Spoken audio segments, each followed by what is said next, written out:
graad 12 leerders. Welkom by vandag se geografieles. My naam is Rina van Heerden. Hierdie les word aan jou gebring deur die Noord-Kaapse Departement van Onderwys in samewerking met Pakama Navorsing en Ontwikkeling. Vandag se les gaan ons jou help voorberei vir die Junie-eksamen. En hierdie vraestel gaan 150 punte tel. Hy gaan handel oor klimaat en weer en geomorfologie en kaartwerk. En ons hoop jy gaan bietjie meer voorbereid wees vir die vraestel wat gaan kom. Die doelwitte van die les, aan die einde van hierdie les sal jy 'n idee hê hoe om jouself voor te berei vir die graad 12 Junie-eksamen vraestel 1 van 2025. Die uitleg van die vraestel is dat, en ons gaan kyk na die uitleg van die papier of die vraestel. 'n Vraestel is 'n beter woord as papier. Die belangrike aspekte om op te fokus. 'n Voorbeelde van hoe vrae gevra kan word, gaan aan jou uitgelê word. Ons gaan gou-gou 'n bietjie kyk na 'n paar studiewenke en eksamensskryftegnieke. Die eksamendatum, jy gaan jou eksamendatum saam met jou gekommunikeer word deur die skool, maar daar gaan 2 vraestelle wees. Die duur van die vraestel is 3 ure, begin om 9 uur tot 12 uur. Die totaal vir die vraestel is 150 punte. Jy moet teen 8 uur al in jou eksamenlokaal sit. Vraag 1, afdeling A van die vraestel. Vraag 1 handel oor klimaat en weer. Daar sal jy weet, vraag 1.1 is kort objektiewe vrae, kort vrae. Die een kan 7 of 8 punte wees. As hy 7 is hier, is hy 8 dae. As hy 8 is hier, is hy 7 dae. So 1.1 en 1.2 is kort vrae. Die een is 7, die een is 8, sodat jy 'n totaal het van 15 punte. Vraag 1.3 is 'n brongebaseerde vraag van 15 punte. Vraag 1.4 is 'n ander brongebaseerde vraag van 15 punte. En 1.5 is ook 'n brongebaseerde vraag, waar hulle vir jou bron gee. Dit wil sê, die totale punte vir vraag 1, as jy daai 15 en daai 15 bymekaar tel, is dit 30. Daai 15 en daai 15 is 30. Dit gee vir jou totaal van 60 punte vir vraag 1. Vraag 2 handel oor geomorfologie. Weereens het ons kort objektiewe vrae van 7 of 8. As daai een 7 is daai een 8. As daai een 8 is hierdie ene 7. Saam gee hulle vir jou 15 punte. So jy met kort vrae enige onderwerp kan gevra word.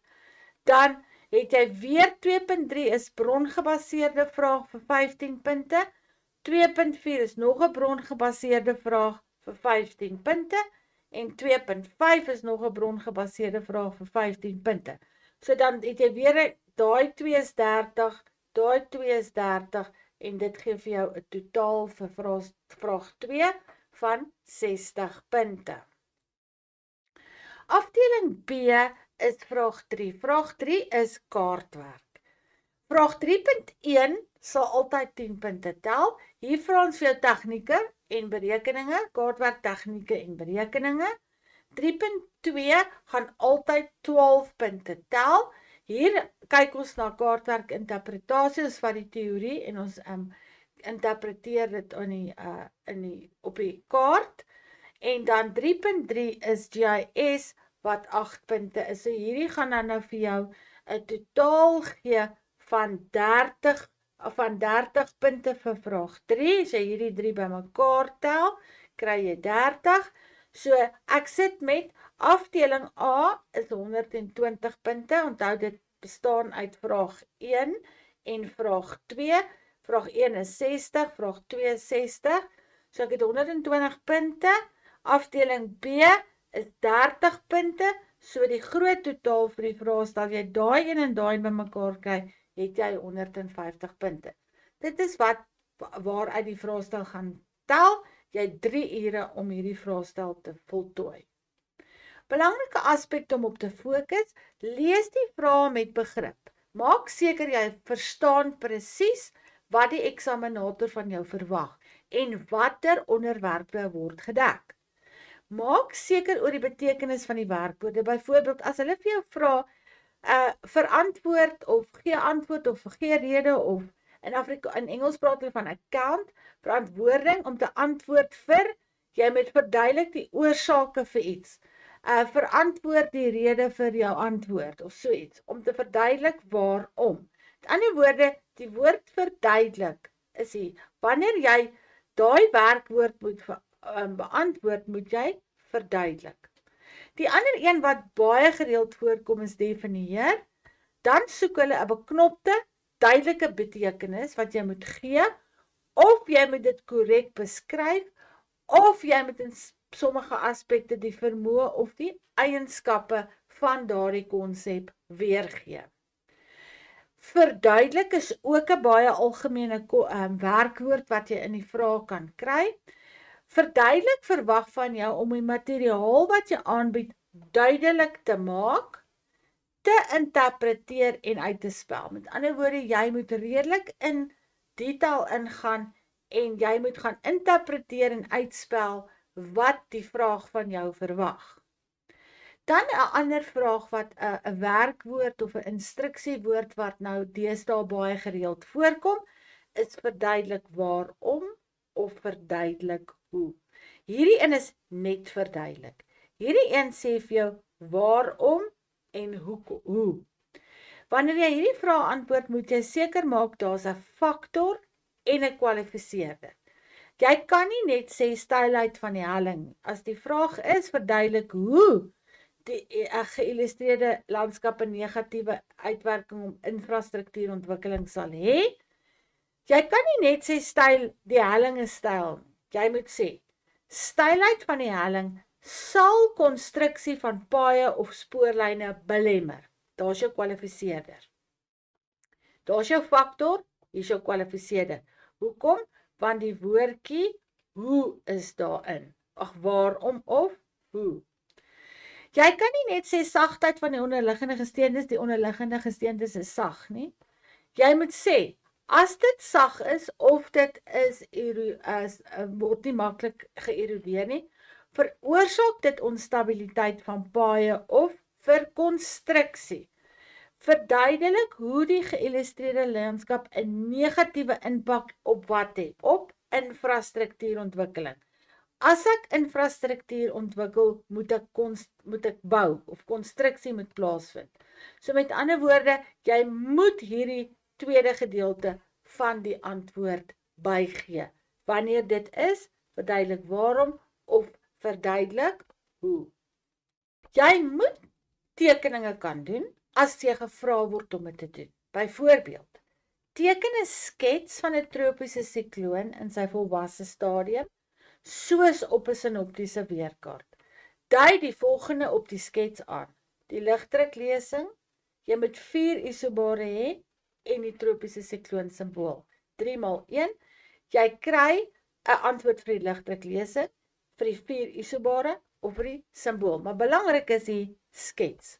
Jy moet kan teken. Dan sit jy nou jou pen neer en jy kry jou potlood en jy teken. Hier is die vraag weer, teken 'n skets. Hulle wil die volgende hê, die ligdruklesing. Hulle soek 4 isobare en die simbool. Hier gaan ons. Daar is, onthou dit is soos wat hy op 'n tropiese sikloon is. Hier kan jy sê 1, 2, 3, 4. Daar is my 4 isobare, maar kyk wat vra hulle. Die korrekte spasiering.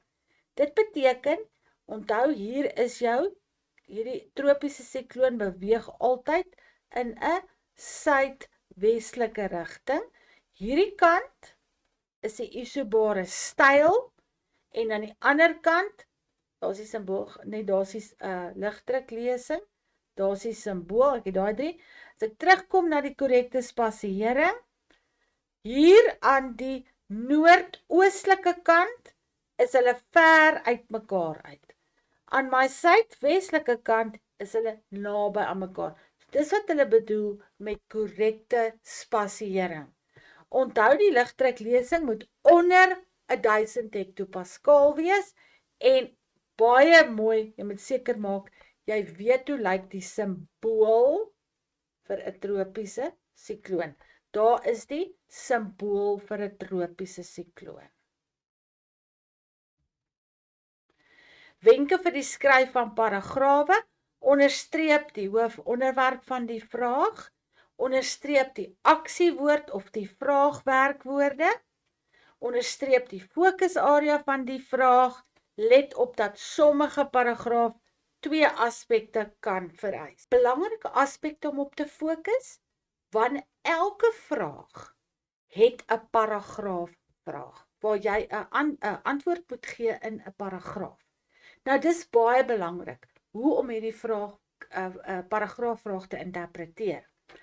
Onderstreep die hoofonderwerp van die vraag. Wanneer jy deur hom lees, onderstreep jy die hoofonderwerp. Wat se inhoud moet in my antwoord wees? Jy onderstreep die aksiewoord of die vraagwerkwoord. Daardie beskryf of verduidelik of stel strategieë voor. Onderstreep die fokusarea van die vraag. Nou baie keer kan dit wees dat daar 2 aspekte of kwessies kan wees in so 'n vraag. Ekonomies en omgewing byvoorbeeld. Maak seker dat jy die vraag so volledig as moontlik beantwoord. Gebruik volsinne om te verduidelik. Jy mag nie dit in puntvorm doen nie. Dit moet 'n paragraaf wees met volsinne wat aan mekaar loop. Geen puntvorm antwoorde nie. In 'n paragraaf, hier's 'n voorbeeld van 'n paragraafvraag.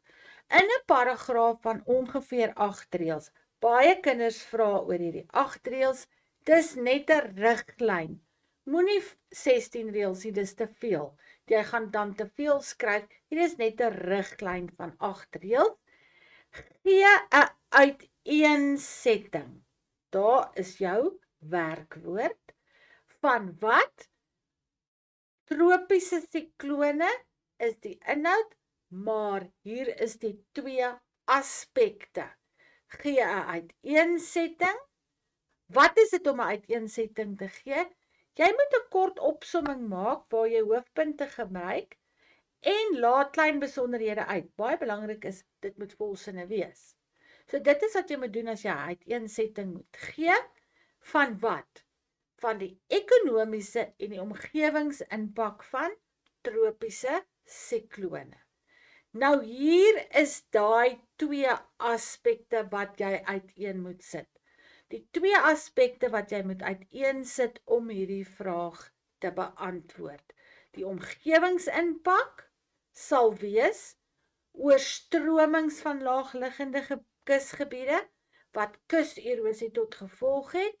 Natuurlike plantegroei sal vernietig word en die ontwrigting van die ekosisteem. Dit sal ook voedselketTINGS vernietig. Ek wil net gou terugkom en sê die vraag tel uit, dis 4 × 2 is 8. Met ander woorde, jy moet ten minste 2 feite hier gee en ten minste 2 feite daar gee. Om veilig te speel, gee altyd 'n ekstra feit. Hier gee ek vir jou oorstromings van laagliggende gebiede langs die kus. Natuurlike plantegroei sal vernietig word, ekosisteme en voedselketTINGS. So enige een van hierdie 4 gaan reg wees, maar jy hoef net 2 te skryf. Ekonomiese implikasies kan wees beskadiging van vervoer en kommunikasie-infrastruktuur. Ons weet daai sterk winde kan brûe vernietig of paaie kan oorstroom of brûe kan ingee of elektrisiteitspale kan ingee. Dit vernietig regering, besigheid en persoonlike eiendom. Dis ek kan die eiendom verloor, dan het jy dit nie meer nie.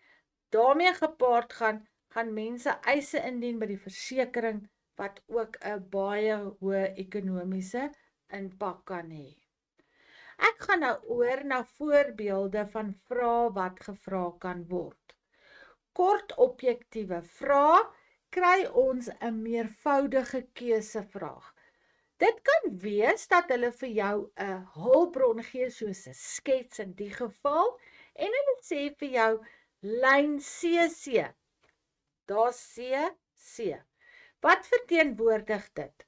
'n rif, 'n saal, 'n trog of 'n depressie?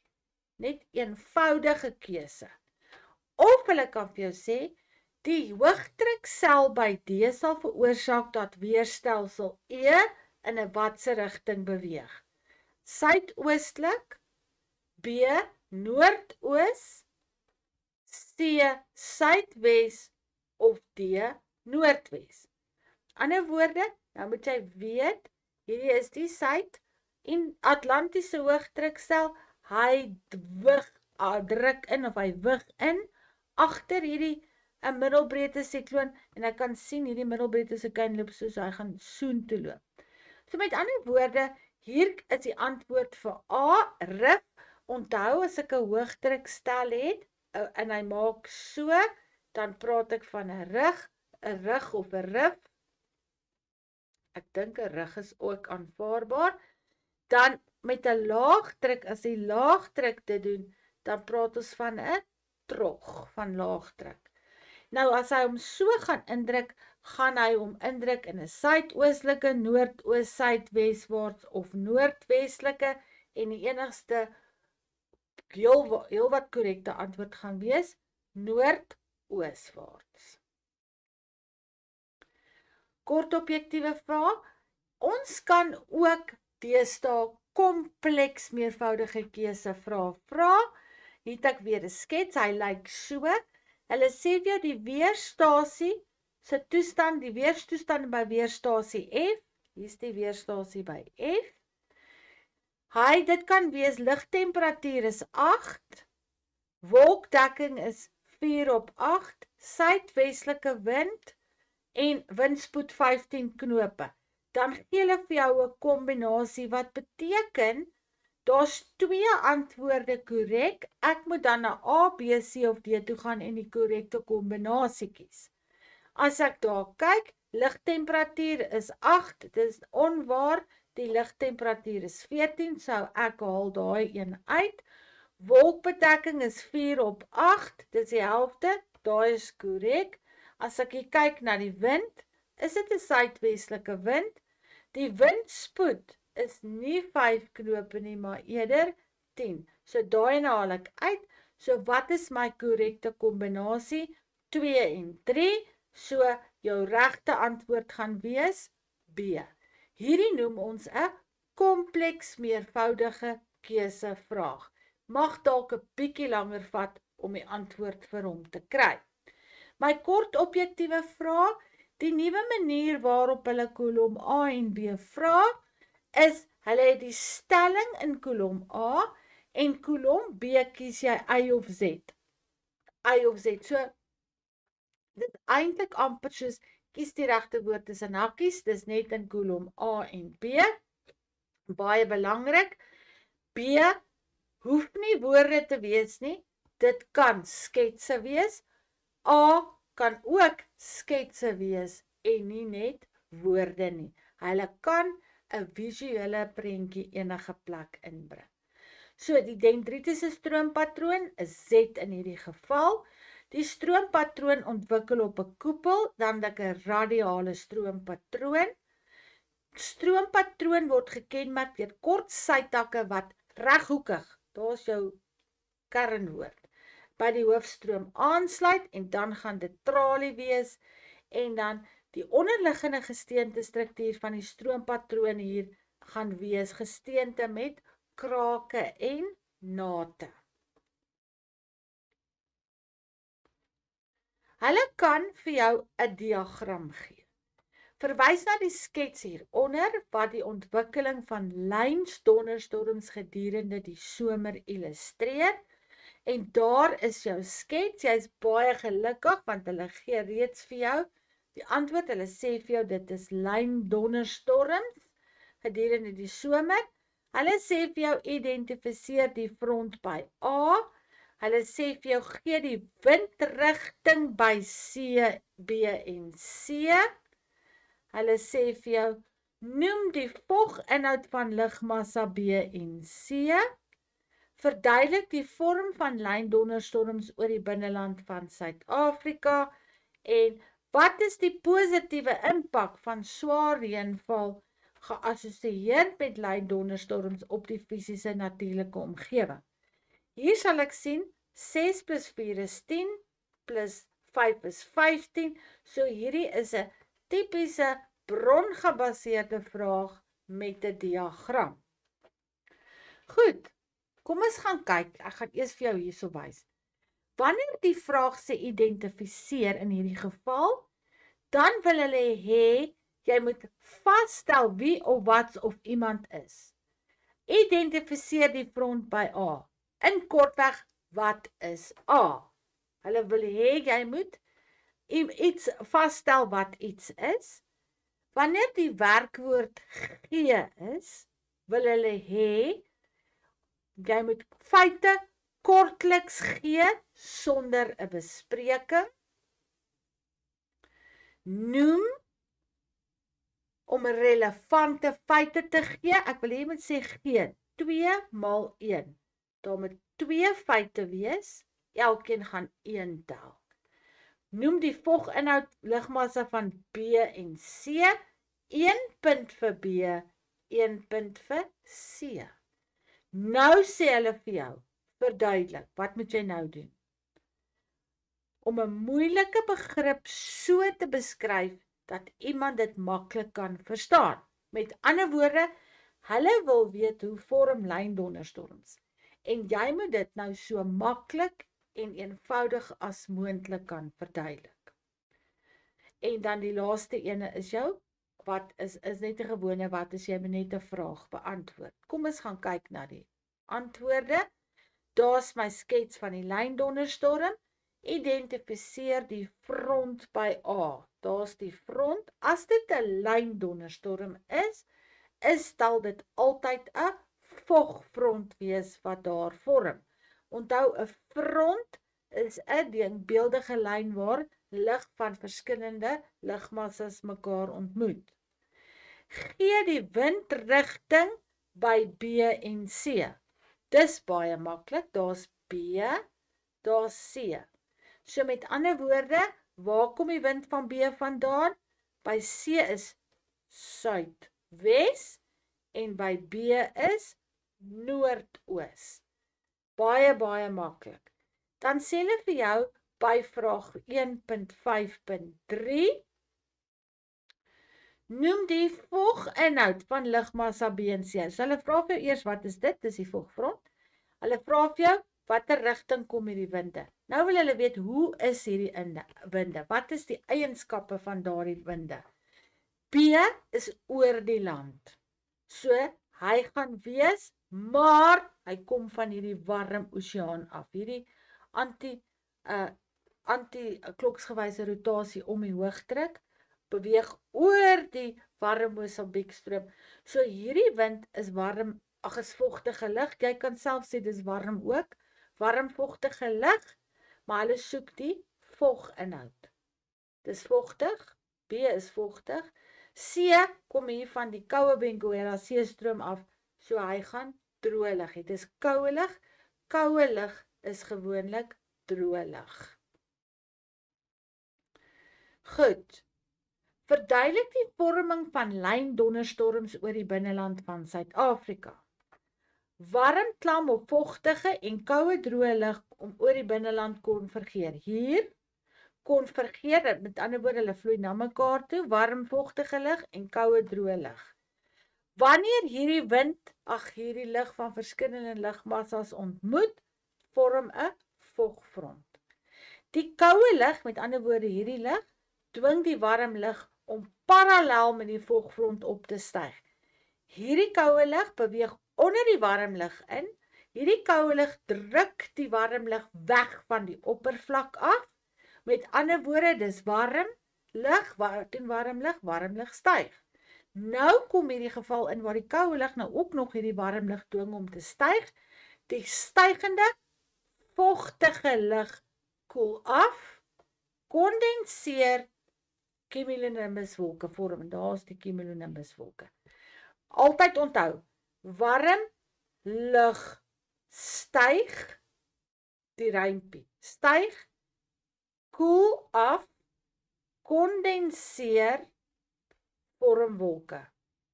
In daai volgorde, styg, koel af, kondenseer en wolke vorm. En in die geval kry ek cumulonimbus wolke. Daar's my skets.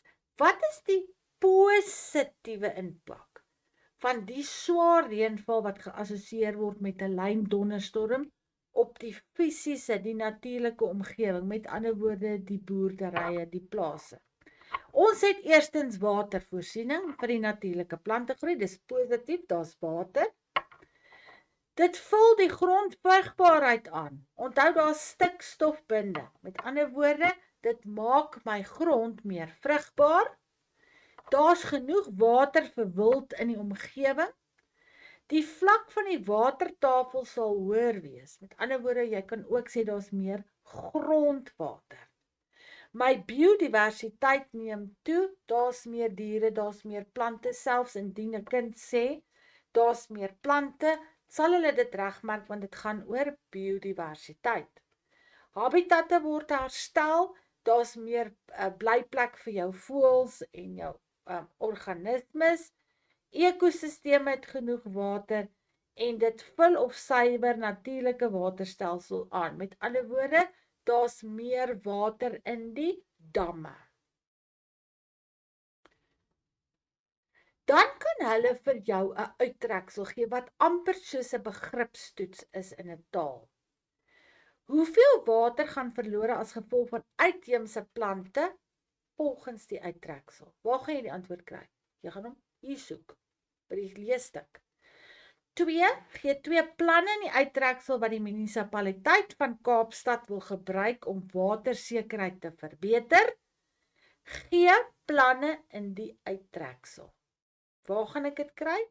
Hier in die uittreksel. Wat die munisipaliteit van Kaapstad wil gebruik om watersekerheid te verbeter. 253 volgens die uittreksel. Wat is die uitdagings wat in die gesig gestaar word wanneer hierdie planne geïmplementeer word? Volgens die uittreksel. Waar gaan jy die antwoord kry? Hier. Ons trek by 4, 5, 6, 7 punte alreeds wat in die uittreksel is. Dan gaan ons na die volgende vraag. Beskryf die positiewe impak van die verwydering van uitheemse plante op die volume water in die dam. Beskryf. Jy moet in sinne skryf, né? B. Watertafel. C. Waarom sal die verwydering van uitheemse plante die biodiversiteit van die opvangsgebied verbeter? Kom ons gaan kyk na die antwoorde. Hoeveel water gaan verlore as gevolg van uitheemse plante volgens die artikel? 100 miljoen liter water, daar staan dit. Meer as 100 miljoen liter water.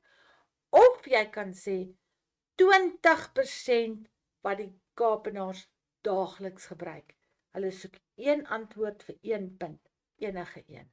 Daar is die antwoord in die stuk. Gee 2 planne in die uittreksel wat die munisipaliteit van Kaapstad wil gebruik om watersekerheid te verbeter. Onttrek grondwater, die onttrekking van grondwater uit waterdraers. 'n Aquifer is 'n waterdraer.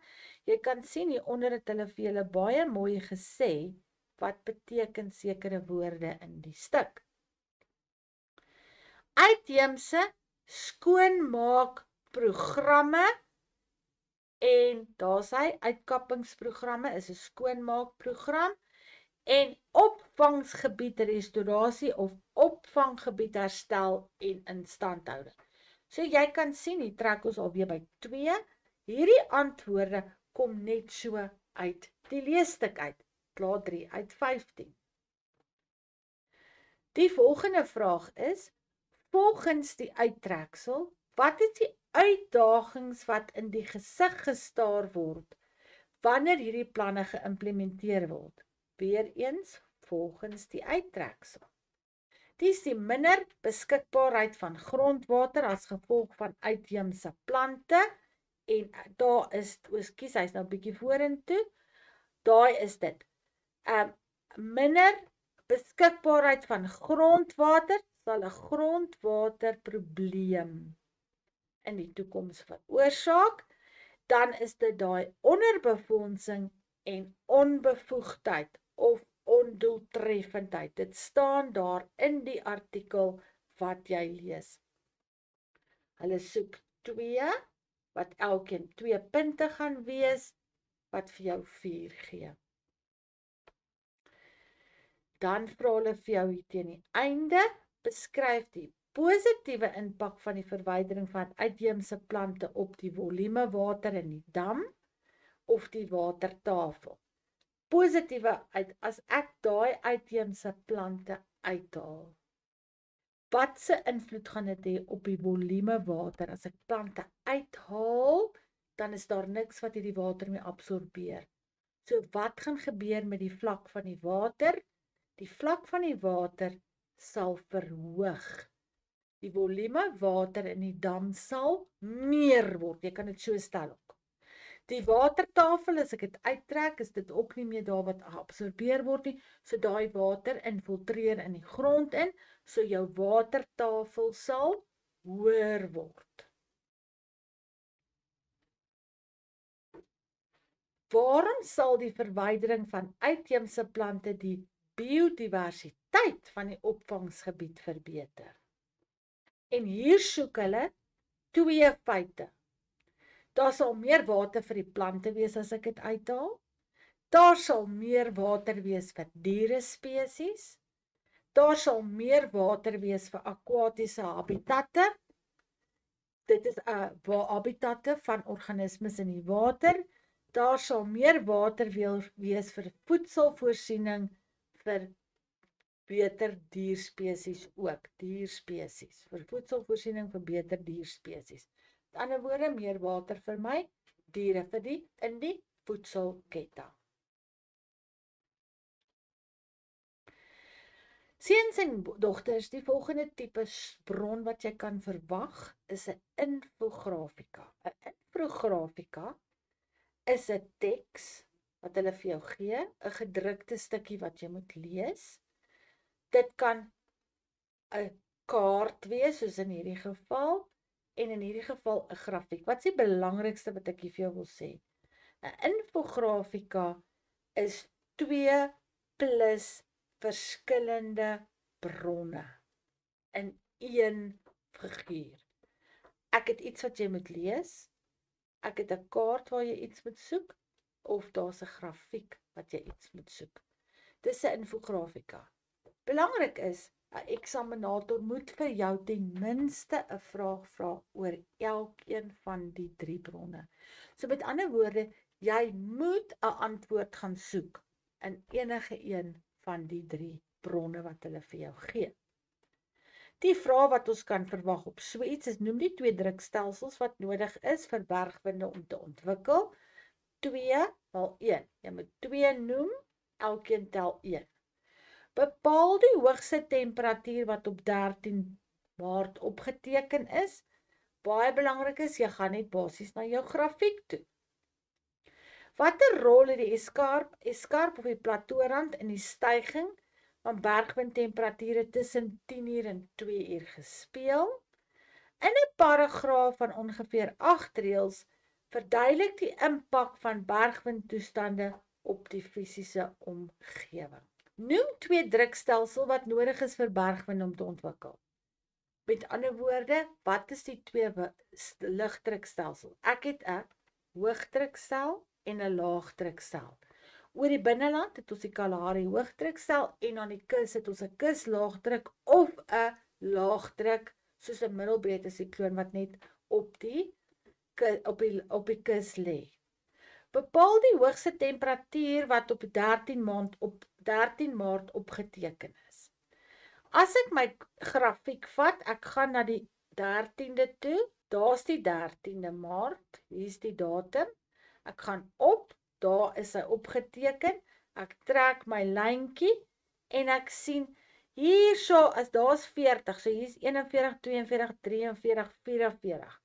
So hy lê so daar by tussen 43,9 tot 44,1. Enige temperatuur bokant in daai speling sal korrek wees. So, hier moet jy darm ietsie weet van bergwinde. Hier lees jy dit net af vir 1 punt. So ek het my grafiek gebruik in hierdie voorbeeld. Dan vraag 3 vra hulle vir jou. Watter rol het die plateaurand in die styging in bergwindtemperature tussen 2 uur en 4 uur gespeel? As jy na jou grafiek toe gaan, dan sal jy sien hier tussen 10 uur en 2 uur, tussen 10 uur en 2 uur, sorry, ek het net nog gesê die 10de, maar dit is hierso, het hy daar, as hy hoog, toe word hy laer, toe gaan die temperatuur af. Die plateaurand het 'n groot vertikale hoogte. As ek vir jou 'n kaart kan teken, of ek gaan net vir jou sy aansig teken, hier is die plateau, daar's die plateaurand, ek gaan af, hier's die see. Hierdie gedeelte van die plateaurand het 'n baie skerp helling, hoogte. Met ander woorde, dis hoog van daar tot daar. Daar's groot wrywingsweerstand tussen soos die lug teen die plateaurand afbeweeg. As jy jou hande op mekaar vry, word dit warm. So met ander woorde, hierdie lug beweeg op die oppervlakte, dan verhoog dit die temperatuur. Die lug het 'n vertikale daling langs die plateaurand. Hy daal van 1200 meter tot by 0. En soos wat hy daal, verhit hy. En ons noem dit, hy verhit teen die droë adiabatiese temperatuurverval. Die adiabatiese temperatuurverval, wat 1 graad is vir elke 100 meter. Dus jy sien, daai 1200, dis met ander woorde, min of meer vir elke 100 meter, so dis 12 grade, wat dit kan verskil van daar tot by die see. In 'n paragraaf van ongeveer 8 reëls, verduidelik die impak van bergwindtoestande op die natuurlike omgewing. Jy kan nou dink as hierdie verskriklike droë wind gaan waai, gaan hy die plante uitdroog. Want dit is warm winde. Hy droog dit uit, hy bring nie vog saam. Jy sal 'n vermindering van biodiversiteit binne die natuurlike omgewing, plante en diere. Ons het nou gesien in die voorbeeld, dit kan tot 44 grade wees. Jy kan dink as daai wind van 44 grade waai, hoe warm kan dit wees? En sekere diere en plante kan doodgaan as dit oor hulle gaan. 'n Afname in ekosisteme sal die voedselketting en die voedselwebnetwerk ontwrig. 'n Hoë verdamping verminder grondvoginhoud. Hoe warmer dit is, hoe meer verdamping vind plaas. Met ander woorde, indien daar water in 'n dam is en hierdie wind kom af, gaan jy verdamping kry, met ander woorde, jy verloor water. Jy sal 'n verhoogde verlies aan vog in die grond kry, wat gronderosie kan versnel. Ons is steeds by die vraag om net vir jou te wys, kyk al die opsies. Die land word kaal en kwesbaar gelaat, wat gronderosie versnel. Die hoë vlakke van koolstofdioksied sal die atmosferiese besoedeling verhoog. Dit kan aanleiding gee, dis droog, daar's nie vog nie, dat daar veldbrande ontstaan. As ek 'n veldbrand het, het ek koolstofdioksied wat vrygestel word. Dit veroorsaak lugbesoedeling. Die water uit vlakpoele of klein nie-standhoude waterliggame kan verdamp. As jy nog gedink het daar's water in die poeltjie, gaan dit weg wees as daar so wind waai. Die natuurlike plante groei word deur 'n veldbrand vernietig. Ek het 'n verlies van habitatte van sekere ekosisteme. Daar's 'n toename in koolstofdioksied as gevolg van die impak van veldbrande wat negatief op die omgewing inwerk. Die veldbrande wat gaan plaasvind, gaan as veroorsaak. Onthou, hier vra hulle nie positief of negatief nie. So jy kan enigiets sê. Die positiewe is, daai as van die brand is weer kunsmis, wat nuwe plante gaan laat opkom. En dan kan dit saadontkieming bevorder. Onthou, dit is nou verbrand, sade versprei, dis wind wat sade versprei, so ek het saadontkieming en ek kan plante groei kry wat weer bevorder word. Ons gaan nou oor, onthou vraag 3 is kaartwerk. Baie belangrik wat ek vir jou hier wil wys is, hulle kan vir jou sê, die ware peiling van driehoeksbaken 173 na punthoogte 72 in blok C1, dit is eintlik D1, soos ek dit nou hier kyk. Die belangrikste is, hy kan dit vir julle in 'n meervoudige keusevorm gee. So, in steede van om vir jou te vra, gee hulle vir jou 4 opsies. Jy sit jou, trek jou, jy verbind die 2 plekke met mekaar. Jy trek jou noord-suid lyn. Jy sit jou gradeboog neer. Jy lees klokgewys en die antwoord wat jy kry is min of meer 243 grade. Belangrik wat ons vir jou wys, ware peiling kan 'n meervoudige keusevraag gevra word. Wat is die verskil in hoogte tussen punthoogte 1738 en die windpomp? Verskil in hoogte. 'n Verskil in wiskunde beteken ek gaan dit aftrek. So wat gaan ek doen? Ek het my punthoogte 1738, hier is die windpomp, maar genigtig, wat sien ek nou daar? Daar's nie 'n hoogte van die windpomp nie, maar die windpomp is op 'n kontoerlyn. So waar gaan daai kontoerlyn na toe? Daai kontoerlyn gaan vir my sê, daar wys hy 1700 meter. So as ek die verskil moet uitwerk, moet ek die een van die ander een aftrek. So ek sê 1738 minus 1700 en dit gee vir my 38 meter. Bereken die afstand tussen die kolhoogte, ek vra verskoning vir die woord kolhoogte, dit moet wees punthoogte 1738 en die windpomp in meter. Afstand.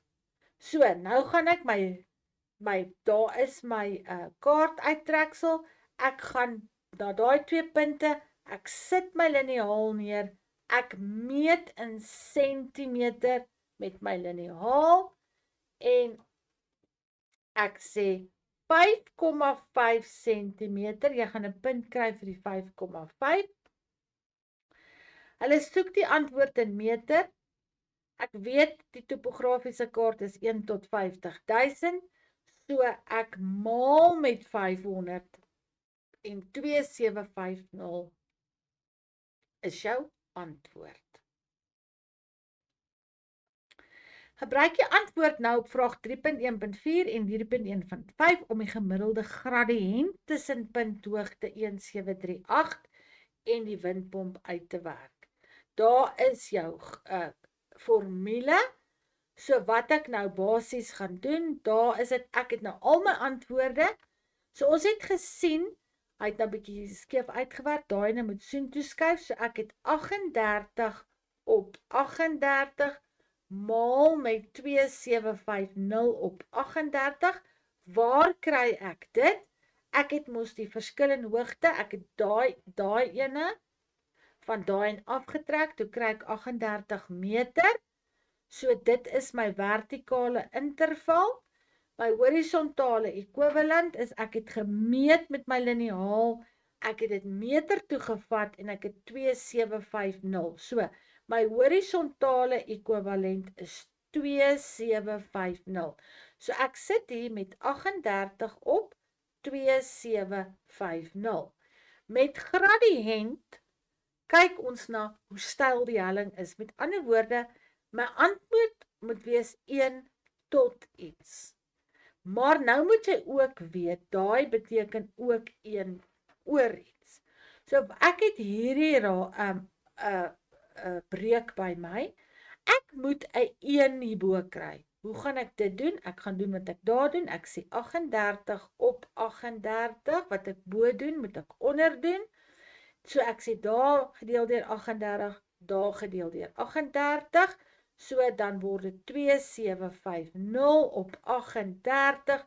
Daai kanselleer mekaar uit. So ek sit met 2750 gedeel deur 38 wat jy met jou sakrekenaar uitwerk en hier is die antwoord wat jy kry. Jy kry punt vir daai 38 en jy kry punt vir die antwoord. So met ander woorde, die gradiënt beteken vir elke 72 meter wat jy horisontaal loop, styg die helling met 1 meter. Dis verskriklik plat.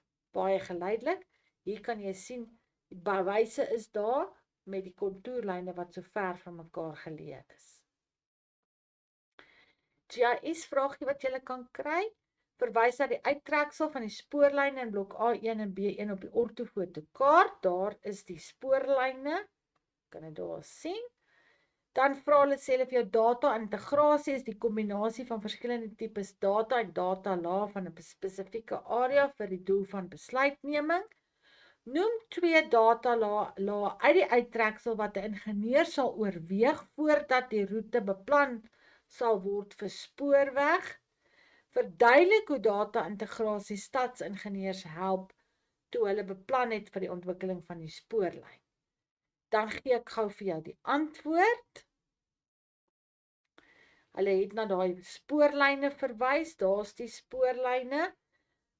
Watse data gaan hy gebruik? Hulle gaan kyk na die helling van die grond. Jy kan nie 'n spoorlyn bou op iets wat styl is nie. Jy gaan kyk of daar water of dreinering is. Jy kan ook nie 'n spoorlyn bou op in 'n dam nie. En die tipe grond. Jy kan nie 'n spoorlyn gaan bou op sand nie. So hierdie is die datalae waarna jy gaan verwys om te kyk of jy 'n spoorlyn in 'n sekere gebied kan bou. Dan vra hulle die tweede vraag gaan oor verduidelik hoe data-integrasie, nou het ek hierdie verskillende data, nou gaan ek dit bymekaar sit, hoe die data-ingenieurs dit gehelp het toe hulle beplan het vir die ontwikkeling van die spoorweë. 'n Opsomming van geïntegreerde data, dis die verskillende data wat ek gekry het, word gemaak wat dit makliker maak om data te analiseer om die beste manier vir die ligging van die spoorlyn te bepaal. Byvoorbeeld, die helling of die relief sal die dreinering van water beïnvloed. Die onderliggende rotsstruktuur van die area sal die bou van die spoorlyn aandui. Soos ek gesê het, hulle kyk wat is onderliggende grondstruktuur om te kyk of dit, en selfs die rotsstruktuur, is daar onthou sedimentêre gesteentes is sagte gesteentes. Jy kan nie regtig iets bou wat swaar gewig moet dra in 'n gebied waar daar sedimentêre gesteentes is nie. Studiewenke. Visualiseer prosesse wat jy bestudeer. Visualiseer daai styging van warm lug. Koel af, kondenseer, wolke vorm. Visualiseer dit in jou brein. Gebruik breinkaarte as die inhoud vir jou te veel is. Werk vorige vraestelle uit. Maak flitskaarte van jou konsepte, al daai definisies wat jy moet ken. Leer mnemonics. Dit beteken jy maak vir jou 'n rympie of 'n liedjie of 'n afkorting. As jy prosesse soos warm lug styg, dit koel af, dit kondenseer, dit vorm wolke. Dan vat jy die S, die KK en die W. Jy maak of 'n sunny,